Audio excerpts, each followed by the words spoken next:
¿Se me oye? Sigo teniendo mala voz. Bueno, buenos días a todos. Quiero agradecer a Arquide que me haya dado la posibilidad de tener esta intervención, ¿no? Yo me siento muy a gusto aquí. Ya he dicho, Agustín, toda mi vida profesional y no profesional ha estado en el mundo del cooperativismo y no pocas veces he estado sentado ahí asistiendo a esta Asamblea General. Por lo tanto, pues me siento en la familia, que él ha dicho, a la que pertenezco. Todos sabéis que este año celebramos el centenario del nacimiento de Arizmendiarrieta. No cabe duda que el pensamiento de Arizmendiarrieta ha influido de manera importante en el cooperativismo vasco. Por las dos razones, entenderéis que a lo largo de mi intervención me acompañen un poco las citas de Arizmendiarrieta. No sé si serán 40 minutos o 30, pero por ahí va a ser la intervención. Espero que luego tengamos un diálogo que pueda ser, digamos, interesante. Bien, comenzaré diciendo que el tiempo de los grandes ideales y de las apuestas colectivas es historia. Los grandes ideales han caído porque no han sido capaces de dar una respuesta global a los problemas planteados. Estamos en el posmodernismo. Proyectos de corto plazo, proyectos privados, éxito rápido, inmediato, sospecha de todo proyecto común. La trascendencia es el éxito y la posición es el poder. Bueno, esta frase un poco apocalíptica no es mía. La he tomado de José Azurmendi, que en su libro El hombre cooperativo recoge el pensamiento de Arizmendiarrieta. La dijo en 1991. Bueno, si miráramos hoy, con los ojos de hoy, a lo que Azurmendi nos decía allí por el año 91, yo creo que estaríamos de acuerdo en dos grandes conclusiones, ¿no? Quizá la primera, que aquel modelo del triunfo rápido, inmediato, éxito especulativo, ha sufrido un serio varapalo con la crisis. Hemos empezado a hablar del trabajo bien hecho, de los proyectos de largo plazo, en definitiva, de la consistencia, vamos a decir, y la sostenibilidad. Por lo tanto, entre las virtudes que siempre tiene la crisis, por lo menos parece que sí ha servido para aquella deriva que adelantaba Azurmendi del posmodernismo, mínimamente se haya mitigado. Pero seguramente, probablemente, sigue siendo verdad que los grandes ideales no han estado a la altura para dar respuesta a los problemas planteados. No hemos conseguido mantener el estado de bienestar o adaptarlo razonablemente. No hemos podido evitar, especialmente en el Estado español y en algunos otros estados, un crecimiento desorbitado del desempleo, con la consecuente aparición de la pobreza y la marginación social. No lo hemos podido hacer. Por eso decimos que estamos en una crisis social. La verdad es que la sociedad de hoy, aunque muy complicada, pues no tiene mucho que ver con aquella sociedad donde nacieron las cooperativas, que todavía era una sociedad mucho más dura y mucho más desigual. Pero hoy como entonces, las cooperativas tienen una responsabilidad y un papel que cumplir para dar respuesta a los problemas que tenemos en nuestra sociedad. Y creo que hoy como entonces, la sociedad sigue necesitando del cooperativismo. Decimos con frecuencia cuando hablamos de la crisis económica que también tenemos una crisis de valores, y es verdad. Pero convendría diferenciar los dos fenómenos. Las crisis económicas, todos lo sabemos, no sabemos cuándo van a empezar, no sabemos cuándo van a terminar, no sabemos qué intensidad van a tener, pero sabemos que van a pasar. Las crisis, y son ondas en el tiempo, ¿no? Las crisis de valores son mucho más lineales porque responden a comportamientos y a culturas. Son más lineales, más progresivas, tardan mucho más. Por lo tanto, una concatenación en principio no es fácil. Con el ejemplo de las mareas trataría de explicarlo, ¿no? Cuando uno en marea alta está viendo la playa, pues ve la arena y el mar, perfecta armonía. Pero cuando baja la marea, aparecen las piedras, las rocas, aparecen, digamos, elementos que rompen la armonía, ¿no? Pero claro, las piedras y las rocas estaban allí. La bajada de la marea no ha producido ni las piedras ni las rocas, estaban desde hace tiempo, pero las ha puesto al descubierto. Con las crisis de valores pasa algo parecido. No hemos, de alguna manera, generado nuestra crisis de valores con la crisis económica, venía fraguándose de antes, en aquellos años de abundancia, en aquellos años que quizá le servían a Zurmendi para hacer ese pronóstico. Bueno, se va configurando pues, un modelo de persona, un perfil de persona, ¿no? Autosuficiente, porque bueno, pues todo salía bien, todo era posible, ¿no? Una persona apegada a los derechos, acostumbrada a los derechos y a exigir, una persona celosa de su libertad individual, ¿no? Y un Estado pues, garante de esta situación, ¿no? Claro, cuando viene la crisis y el puesto de trabajo desaparece, y ya la persona no es autosuficiente, y el Estado, porque no quiere o porque no puede, no es garante de la nueva situación, descubrimos que lo que nos haría falta, que es la solidaridad, y los sistemas de solidaridad no los tenemos. Y decimos, tenemos una crisis de valores. Bueno, pues tenemos las consecuencias de haber ido alimentando una crisis de valores. ¿Qué nos pasa al cooperativismo en esta situación? Ya lo ha dicho el consejero, no nos pasa lo mismo que al resto de la sociedad, precisamente por nuestras características. El cooperativismo, el elemento central es la persona, como sabéis, pero no la persona individual, la persona que se inserta y se desarrolla en la comunidad cooperativa. La persona forma parte de la comunidad cooperativa y en ese sentido es comunidad. El cooperativismo siempre ha sido consciente de la necesidad que la persona tiene de los demás. Y a estos efectos voy a empezar con la primera cita de Arizmendiarrieta, que nos decía lo siguiente. No es posible promocionar la personalidad desentendiéndose de la comunidad. Hoy supone tan poca cosa la persona que para conservar su personalidad necesita sumergirse en la asociación. De la misma manera que la gota de agua, que si no se sumerge en el océano desaparece, evaporada por la atmósfera, de la misma manera la persona necesita del concurso de los demás. Y esto es algo que en el cooperativismo lo llevamos pues, en los genes, ¿no? De ahí que cuando llega la crisis y hace falta el apoyo social, los valores de responsabilidad y de solidaridad emergen como señas distintivas del cooperativismo, a diferencia de lo que pasa en la sociedad en general. Y en esa situación la cooperativa busca en la responsabilidad de todos y cada uno de los miembros el mejor soporte y la mejor respuesta, que es lo que es diferente y más eficaz que las sociedades de tipo mercantil. Pero bueno, sería autocomplaciente quedarnos con que resistimos mejor a la crisis y somos mejores, ¿no? Es verdad, pero hay que decir también que las crisis son la excepción, si se me permite decirlo, dentro de la evolución de una sociedad. El paisaje es la normalidad. Entonces, ¿qué nos pasa o qué nos ha pasado a las cooperativas durante la normalidad? Pues que sin ninguna duda nos ha influenciado ese modelo de persona pues un poco más individualista, menos cooperativista, con menos ideales. Nos ha influenciado. Nos hemos vuelto, si se quiere, más pragmáticos, ¿eh? Arizmendiarrieta nos recordará un poco cuál debe ser nuestro norte en ese terreno, ¿no? Solo donde haya clara conciencia de la dignidad humana, de su libertad con espíritu participativo y solidario, puede funcionar la democracia cooperativa. La democracia cooperativa exige participación activa y seria, exige renuncias a veces difíciles de intereses personales a favor del bien común y exige madurez, ¿no? Yo creo que tenemos un largo camino que recorrer para poder decir que, bueno, estamos acercándonos a esta definición de Arizmendiarrieta, ¿no? Tenemos un gran reto en lo que es la participación, en los términos que él la describe, ¿no? Y bueno, sé que estamos en el camino, pero estamos en el camino, ¿eh?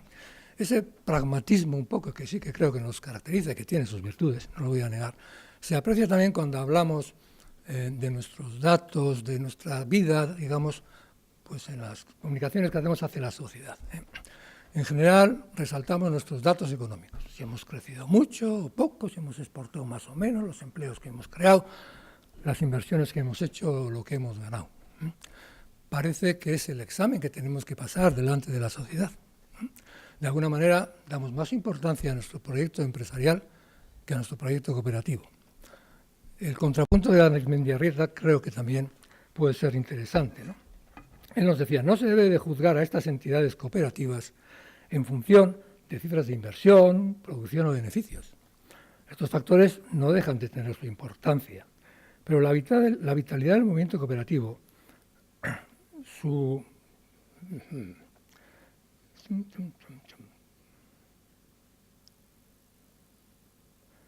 no depende menos de la actitud mental y, por consiguiente, de las convicciones de sus miembros. La fuerza más poderosa de una cooperativa la constituye el acervo de ideas y convicciones de sus componentes. Y creo que en este terreno, al final, lo que quiero resumir es pues, que tenemos mucho que hacer en lo que es, digamos, ser cooperativistas de verdad y ser, de alguna manera, responsables con nuestros ideales cooperativos. Los cooperativistas no tenemos ahí unos ideólogos que nos digan, oye, pues si te estás separando, no te estás separando, ¿no? Al final sabéis que el movimiento cooperativo nace por decisiones de personas a lo largo del tiempo que han decidido resolver sus problemas pues a través de un proyecto común bajo principios básicos, ¿no? Pues el sentimiento de hermandad, el anhelo de justicia, el respeto democrático y al final, en el principio y en el final, la persona. Y por lo tanto somos nosotros mismos los que tenemos que ir construyendo nuestro cooperativismo y reforzando nuestros ideales, ¿no? Aymendarrieta siempre nos ha recordado que somos una experiencia y como tal experiencia imperfecta y perfectible, pues tenemos que aprender de nuestra evolución. Y llegado a este punto de aprender de nuestra evolución, no quiero dejar de hacer algunos comentarios sobre la crisis de Fagor Electrodomésticos que ha terminado en su cierre. Hay bastantes cosas que la hacen que sea un hecho característico. En primer lugar, su dimensión. De las cooperativas más grandes, ha sido la primera, espero que la última, en caer. Y con ello se han derrumbado conceptos importantes para muchos de los socios del cooperativismo. Hemos descubierto que a pesar de las fortalezas que antes he descrito que tenemos las cooperativas y a pesar de los mecanismos de intersolidaridad que tenemos, pues la cooperativa no ha podido resistir a las embestidas del mercado. Otro elemento ha sido las consecuencias y el impacto social. Por su propia dimensión ha sido un impacto social relevante, tanto en la parte económica, con sus socios, pequeños ahorradores, todos los que han estado en la masa de liquidación, cuanto en la parte que afecta al empleo, la destrucción de empleo directo e indirecto. Además, ante la envergadura del problema, se han puesto medidas extraordinarias para tratar de dar solución y se han tenido que tensionar al límite los mecanismos de intercooperación con que cuenta, en este caso, la Corporación de Mondragón. Es la primera vez que estos mecanismos se han enfrentado con un problema tan complejo y tan grande. Y al final han tenido que ver impotentes que no han sido capaces de ayudar a cambiar el rumbo de las cosas. Otro aspecto no tan objetivo, pero sí desde un punto de vista de sensibilidad importante y simbólico, es que Fagor Electrodomésticos es la cooperativa pionera donde nace el cooperativismo impulsado por Aymendarrieta. Aymendarrieta puso en los estatutos de Fagor Electrodomésticos su concepción de la reforma de la empresa. Y allí nació la larga marcha hacia el cooperativismo industrial. Pues bien, vistos estos ingredientes, y se pueden poner más, surge la duda razonable de si estaremos en una especie de punto de inflexión y cambio de ciclo en la marcha del cooperativismo. Dicho de otra manera, si la crisis ha puesto en la primera línea nuestras deficiencias y contradicciones para hacer frente a los retos de los nuevos tiempos. Me gustaría hacer también algunos comentarios. Bueno, claro que tenemos deficiencias y contradicciones, ¿no? También nos lo recordaba Aymendarrieta, ¿no? Frente a los ideales de perfección, la condición humana con sus limitaciones. Proceso abierto, ese proceso que nos hemos referido antes, significa también proceso defectuoso, porque el cooperativismo es una solución imperfecta. Por lo tanto, desde nuestras imperfecciones, desde nuestras contradicciones, lo importante es tratar de ver, lo voy a intentar, si han sido estas las causas principales de la caída de Fagor Electrodomésticos. Y en mi opinión, diré que, habiendo tenido que ver, no habiendo sido ajenas, yo creo que la causa principal ha estado en su proyecto empresarial. Sin entrar en detalles que no vienen al caso, yo diría que la posición estratégica que tenía Fagor Electrodomésticos ha sido incapaz de hacer frente a la doble concurrencia de dos factores determinantes. La caída dramática de su mercado principal, un 60 o 70%, y la imposibilidad práctica de hacer frente a los poderosos competidores europeos. Claro, esto no pasa de la noche a la mañana. Por poner un ámbito temporal que me ayude un poco a la explicación, cogería desde el año 2006-2007, cuando empieza la crisis, hasta su caída a finales de 2013. En ese tiempo se ha ido produciendo un deterioro económico de la cooperativa. Y a pesar de que ha hecho un esfuerzo de reestructuración, que yo creo que hay que valorar, una reducción de un 44% en la plantilla, una reducción de socios de 4.000 a 1.800, pues a pesar de todo no ha sido suficiente. Lo que me gustaría que compartamos es, bueno, ¿qué le pasa a una cooperativa de esa dimensión, sometida durante 7 o 8 años a esa situación, que ya venía también de alguna manera de periodos anteriores, en lo que son sus valores cooperativos y su respuesta cooperativa? Yo creo que se dan como 3 fases. Hay una primera fase en la que se pierde la ilusión. Ya sabéis que la ilusión es difícil de conseguir, pero más fácil de perder. Y al perder la ilusión, se pierde también implicación en el proyecto. Los planes no se cumplen, los planes no se cumplen, los planes no se cumplen. Hay una segunda fase, los planes siguen sin cumplirse, en lo que se pierde ya es más la confianza. Se pierde la confianza en los órganos directivos y en los órganos rectores, porque los planes no se cumplen. Y aquí se pierde algo más importante, que es la responsabilidad. Es difícil tener responsabilidad desde la desconfianza, es difícil. Y llega una tercera fase, yo defino como la última, que es donde se pierde la esperanza de las soluciones. Y es esa fase que podríamos decir de la resignación, ¿no? El ejemplo de la rana, que seguramente todos conocéis, pero creo que es ilustrativo recordar estos efectos, ¿no? Cuando le echáis a la rana al agua hirviendo, ¡pam!, rápidamente reacciona y salta. Pero cuando le ponéis en el agua fría y vais calentando,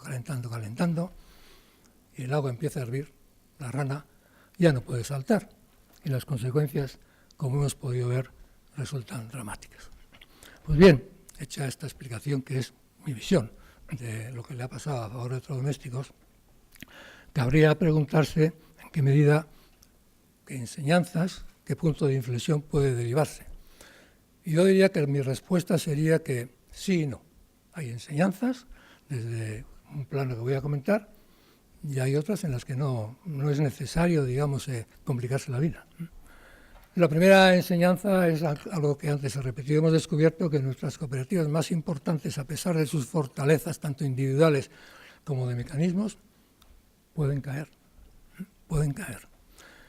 Yo creo que esta es una enseñanza importante y una lección de humildad. Es una enseñanza importante, pues seguro que los órganos corporativos tendrán que tomar su reflexión para ver cómo funcionan los mecanismos, etc., ¿no? Pero creo que es más importante la enseñanza para el conjunto de cooperativistas. Al final lo que se ve que es la comunidad cooperativa, la propia comunidad cooperativa la que se enfrenta al problema, por mucho que le puedan ayudar desde fuera. Y los socios cooperativistas tienen que ser conscientes de que hay que hacer un esfuerzo, a pesar de que las cosas vayan mal, por mantener los valores cooperativos. Ya he dicho antes que no creo que hayan sido la razón fundamental.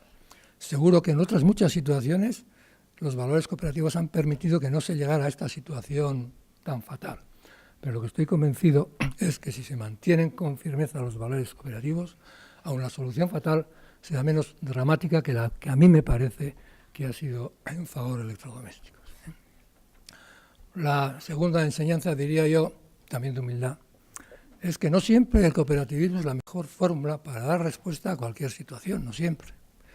En el caso de favor electrodomésticos, y esta es una impresión muy personal, yo pienso que, situado en un momento temporal oportuno, hubiera sido posible tener alianzas, digamos, que hubieran llegado seguro a la pérdida de la soberanía, seguro.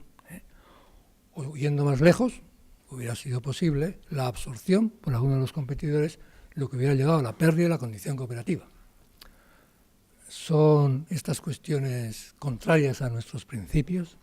Bueno, es un tema de debate, pero yo diría 2 cosas, ¿no? En lo que es el proyecto cooperativo hay como 2 grandes fases. Una primera fase que es la integración del socio en la cooperativa y la aparición de la cooperativa. Y la otra, la integración de la cooperativa en la sociedad, con todos los elementos de solidaridad que nosotros mismos defendemos respecto de la sociedad, ¿no? Pues bueno, yo creo que cabe preguntarse si en situaciones donde la continuidad de la cooperativa, digamos, está en riesgo, no es seguro, pero está en riesgo, apelando a la solidaridad respecto a la sociedad y al mal menor, pues si puede ser conveniente, por lo menos que los cooperativistas tengan la alternativa para poder tomar una decisión entre las diferentes que haya que tomar. Pero el que no haya esa alternativa, por lo menos a mí, me ha parecido una lección que debemos de aprender. No quiero terminar este tema de las lecciones sin hacer una apelación a la solidaridad. La solidaridad, en estos 7 últimos años especialmente, ha sido un permanente compañero de viaje de Fagor Electrodomésticos. Permanente. La solidaridad del Grupo Fagor, con sus mecanismos profundos de solidaridad. La solidaridad de las cooperativas de Lagunaro en las recolocaciones y reubicaciones. Y finalmente, la solidaridad de todas las cooperativas de la corporación meses antes de que se produjera la caída de Fagor Electrodomésticos. Yo ya sé que en este tema de la solidaridad se puede pensar que a veces pues es más un adormecedor de la conciencia del problema que un revulsivo, ¿no? Y puede ser que en algunas ocasiones pueda ser así, y a lo mejor pues ha habido algo de esto en Fagor Electrodomésticos en algún momento, a lo mejor, ¿eh? Pero en cualquier caso, hay que hacer una valoración positiva, como voy a explicar ahora. También es verdad que al haberse tensionado tanto los mecanismos, pues ha creado sinsabores entre las cooperativas, ¿no? Hay que decir que cooperativas que tenían problemas internos profundos han tenido que priorizar su respuesta para ayudar a Fagor Electrodomésticos, y esto, pues sin ninguna duda, crea problemas. Pues bien, a pesar de todo, creo que la valoración de la solidaridad debe de ser claramente positiva, no solo por el principio filosófico, sino por sus efectos prácticos. Os he dicho antes que Fagor Electrodomésticos pasó de 4.000 socios a 1.800. Hubiera sido totalmente imposible hacer esto si no hubiera sido por la solidaridad que se ha ido practicando permanentemente durante estos 6 o 7 años. ¿Os imagináis una caída de Fagor Electrodomésticos con 4.000 socios? ¿Os imagináis? Bueno, yo no quiero ni imaginarme. Probablemente hubiera sido ingobernable para el sistema, ingobernable. Y no menos importante, una vez que ha caído Fagor Electrodomésticos, la solidaridad sobre las personas que ha continuado funcionando ha permitido que al día del mes de mayo el 90% de aquellos 1.800 cooperativistas más o menos que quedaron sin empleo hayan podido ser reubicados. Tan solo un 10%, 200, quedan en este momento pendientes de reubicación. Por lo tanto, como decía, solo se puede hacer una lectura positiva de la solidaridad, y lo que nos debe de enseñar es que debemos perseverar en la solidaridad. Lo cual no quiere decir que no haya elementos de mejora que seguramente pues en esta crisis hemos aprendido. Pero dejando un poco estas reflexiones que tienen que ver con la dimensión y volviendo a la pregunta de los puntos de inflexión y refiriéndome ahora al cooperativismo, a las cooperativas más normales, pues yo creo que no tenemos enseñanzas especiales desde ese punto de vista, salvo aquella que he dicho del conjunto de cooperativistas que deben de aprender, ¿no?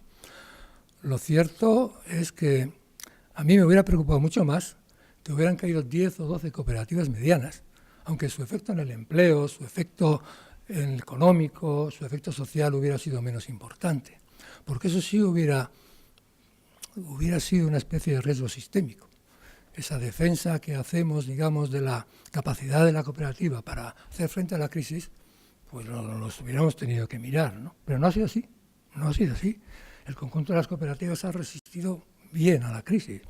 Por lo tanto, no es bueno extrapolar un fenómeno tan característico y tan específico como el de Fagor Electrodomésticos al conjunto del cooperativismo. Yo creo que el cooperativismo, con las necesidades que tiene de mejorar, por supuesto, sigue siendo un modelo adecuado e idóneo para el reto de los nuevos tiempos. Decía Arizmendiarrieta que el signo de la vitalidad no es durar, sino renacer y adaptarse. He estudiado esta frase muchas veces, ¿no? Y yo creo que una expresión, digamos, buena, genuina, de esta vitalidad es el nacimiento de nuevas cooperativas, ¿eh? Nos lo han dicho en la Asamblea General, yo lo leí en la revista Arquide.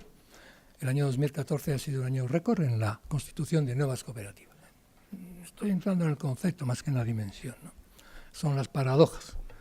al año siguiente, justo que cae Fagor Electrodomésticos, tenemos un récord en la constitución de nuevas cooperativas, ¿no? Los cooperativistas que han formado estas cooperativas, bueno, pues han pensado que para el trabajo común este es el modelo más adecuado, ¿no? Yo diría que han renovado aquellos ideales que hace más de 50 años tuvieron también los socios de Fagor Electrodomésticos, es decir, tomar el control de sus vidas laborales, incorporando la autogestión y la democracia al mundo del trabajo. Por lo tanto, pues desde ese punto de vista, creo que es algo que hay que resaltar, ¿no? Por otra parte, ya he dicho antes que la sociedad de hoy no es la de aquellos momentos. Es verdad que en aquellos momentos, cuando nacen las cooperativas y había grandes problemas, nada había aparecido en el entorno, y ese hecho crea ilusión en sí mismo. Pero no es menos cierto que todos los grupos emprendedores que están detrás de estas 213 cooperativas han nacido con la ilusión que ellos han puesto en sus proyectos, ¿no? Y con la confianza de tener un sistema mejor para las relaciones en el mundo del trabajo. Y yo creo que esta sí es también una enseñanza importante para las cooperativas asentadas. Ya hemos descubierto, después de Fagor Electrodomésticos, que nada está asentado en nuestra realidad cooperativa, ¿no? Pero creo que es una enseñanza importante, porque solo si nuestros cooperativistas son capaces de mantener la ilusión en sus proyectos empresariales, y si son capaces de perseverar y seguir ese axioma arismendiano de que la persona es el principio y el final del cooperativismo, solo así podremos evitar la pérdida de vitalidad del cooperativismo. Decimos con frecuencia que, es que los tiempos cambian, ¿no? Como si fuera algo determinístico. Pero, ¿sabéis? No son los tiempos los que cambian, son las personas las que cambian los tiempos. Somos las personas las que cambiamos los tiempos. Y yo creo que un mensaje que de alguna manera quiero dar es que sigue estando en nuestra mano, es seguir transformando la empresa para transformar la sociedad. Sí, para transformar la sociedad. Puede parecer un objetivo imposible. Bueno, seguramente en el nacimiento del cooperativismo también era imposible llegar al estadio que hemos llegado hoy, seguramente, ¿eh? Pero aquí estamos, ¿no? Hay que tener ideales altos, nos decía Arizmendiarrieta. Los grandes ideales, aunque no sean asequibles, no quiere decir que no nos sean útiles. Nos marcan el camino y nos permiten tomar conciencia de nuestras posibilidades. Cuanto más altos sean los ideales de un movimiento, más se retrasa la natural curva de decadencia.